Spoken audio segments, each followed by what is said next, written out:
And you know, the funny thing is, we know these things, right? But we just don't want to do it. We know we shouldn't be gossiping.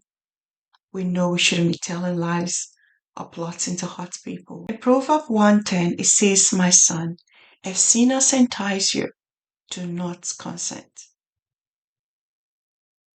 You know, when they're telling you, come and join us, this is the smart way. This is the smart way to make money. This is the smart way to grow influence. This is the smart way to get away with this. This is the way, this is that. My son, if sinners entice you, do not consent. Don't follow it. Don't do it. Stop. That's when God is giving us to stop lying. In Genesis 39:9, it says, "How can I do this great wickedness and sin against God?" This is Joseph. If you know Joseph's story, Joseph, people may have reason to actually do what Joseph was asked to do, and he said no to. And just to remind us, Joseph was sold by his brothers. From there, they sold him to Egyptians, and the Egyptians sold him to Potiphar.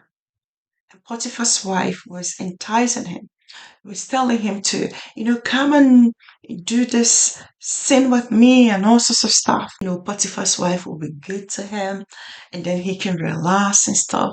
But can I tell us that if Joseph, I'm thinking in my head, if Joseph went on with that temptation, I think his dream, not his dream, but his, what God destined for him to be the prime minister of Egypt, he would never have accomplished that. He would have aborted his mission early. He would have aborted his success. He would have aborted his story. Because, maybe he's in Potiphar's house and in charge of small things, because the Bible says that he was in charge of everything.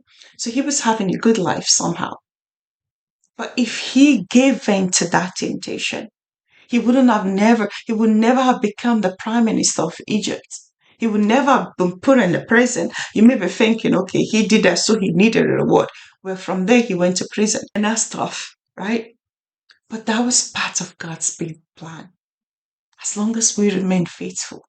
He said no to sin. He said no to the enticement. He said no to the promises.